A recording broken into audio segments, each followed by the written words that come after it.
নমস্কার বন্ধুরা, আমার রান্নাঘরে সকলকে স্বাগত জানাই। আজকে বানাবো ডিমের বড়ার কারি। এটি থাকলে মাছ মাংস একদমই কিছু লাগবে না। গরম ভাতের সঙ্গে এই পদটি অসাধারণ লাগে। তাহলে দেখে নিই। প্রথমে আমি একটা মিক্সিং বোলের মধ্যে 3টে ডিম ফাটিয়ে নিচ্ছি।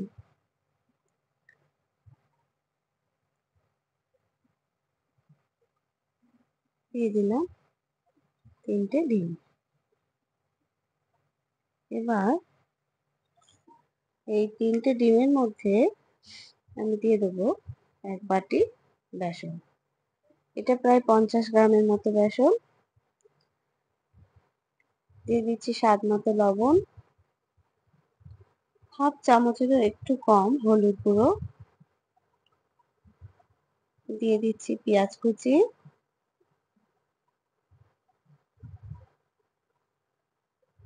দিয়ে দিচ্ছি লঙ্কা কুচি। এবার এটা ভালো করে আমি মিক্সড করে নেব। সুন্দরভাবে ব্যাটারটা বানিয়ে নেব। ব্যাস হয়ে গেছে। এবারে নিয়ে নিচ্ছি আলু, আদা বাটা, রসুন বাটা, লঙ্কা কুচি, পেঁয়াজ কুচি, আর নিচ্ছি একটা টমেটো পেস্ট করে। এবার কড়াইতে তেল দিয়ে বড়া ভাজার মতো তেল দেবো। তেলটা গরম হয়ে গেছে। এবার আমি এতে একে একে ডিমের ব্যাটারটা দিয়ে দেবো।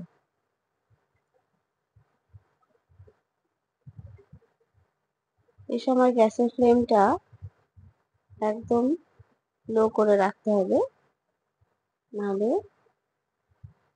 বড়ার পিছন দিকটা পুড়ে যাবে। লো টু মিডিয়াম ফ্লেম করেই বড়াগুলো উল্টে পাল্টে ভেজে নিতে হবে।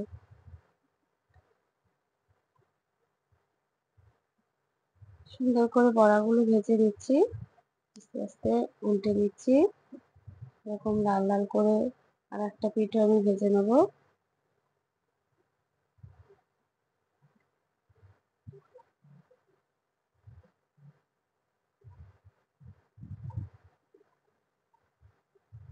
পুরো ব্যাটারটাই আমি এরকম বড়ার মতন করে ভেজে নেব।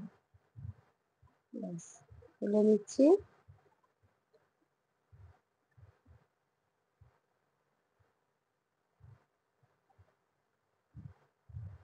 আবারও দিয়ে দিচ্ছি, যেটুকুনি রয়েছে।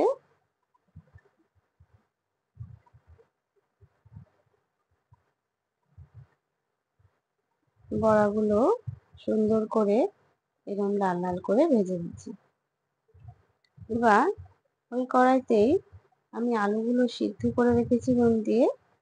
এবার ওই আলুগুলো আমি হালকা করে ভেজে নেব।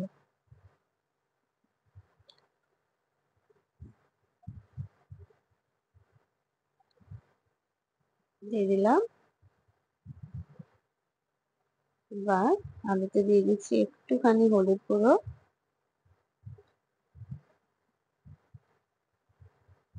সিদ্ধ করা আলু বলে বেশি জোরে নাড়াবো না, ভেঙে যাবে। আস্তে আস্তে এটাকে আমি ভেজে নেব। এরকম রং হলেই হবে। এবার আমি আলুগুলো নামিয়ে নেব। এবার কড়াইতে আমি 2 চামচ মতো তেল দিয়ে দিলাম। এবার ফোড়নের জন্য একটা তেজপাতা, গোটা গরম মশলা আর একটা শুকনো লঙ্কা দিচ্ছি।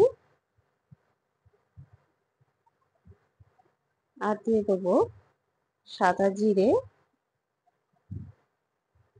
ফোড়ন। ফোড়নটা একটু ভাজা হলে আমি ওতে দিয়ে দিচ্ছি পেঁয়াজ কুচি,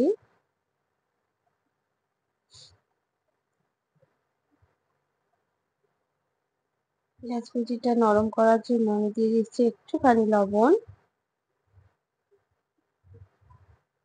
দিয়ে দিচ্ছি কাঁচা লঙ্কা কুচি।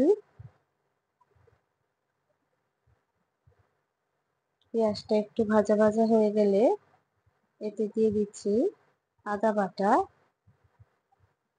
রসুন বাটা। আদা রসুনের কাঁচা গন্ধটা একটু চলে গেলে এবার এতে দিয়ে দেবো পেস্ট করা টমেটো। একটু নাড়িয়ে নিয়ে এতে দিয়ে দেবো জিরে গুঁড়ো 1 চামচ আর ধনে গুঁড়ো 1/2 চামচ।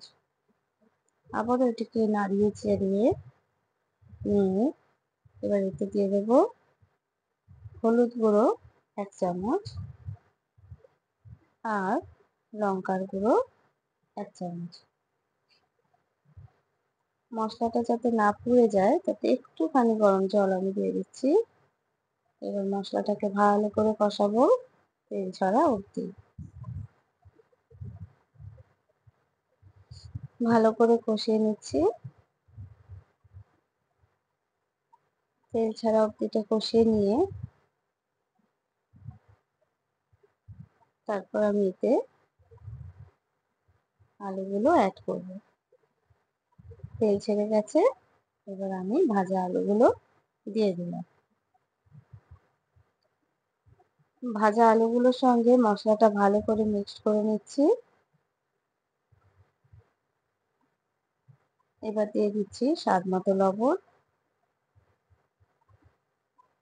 আবারও ভালো করে মিক্সড করে নিচ্ছি।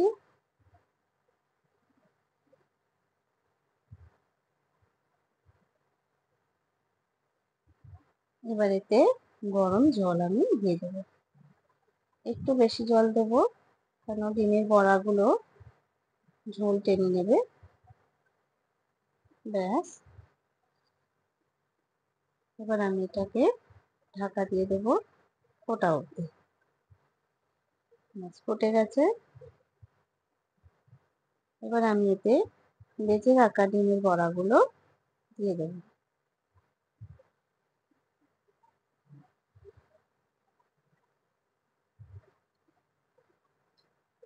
আমার চ্যানেলের রান্নাগুলো তোমাদের যদি ভালো লেগে থাকে তাহলে প্লিজ চ্যানেলটা সাবস্ক্রাইব করে দিও।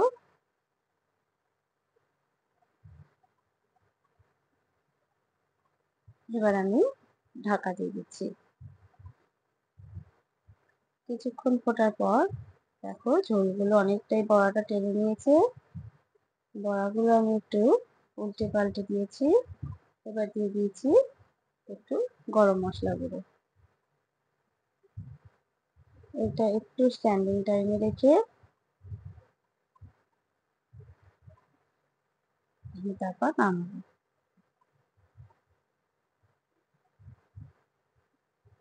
ব্যাস, এটা আবারও একটু আমি ঢাকা দিয়ে দেবো কিছুক্ষণের জন্য। ফ্লেমটাকে একদম কমিয়ে দেবো। ব্যাস, রেডি হয়ে গেছে আমাদের ডিমের বড়ার কারি। অসাধারণ একটি রেসিপি বন্ধুরা, তোমরা এরকম করে বাড়িতে বানিয়ে খেও। আর কেমন লেগেছে আমাকে কমেন্ট করে জানিও কিন্তু। গরম ভাতের সঙ্গে এই রেসিপিটা অসাধারণ লাগে। ধন্যবাদ।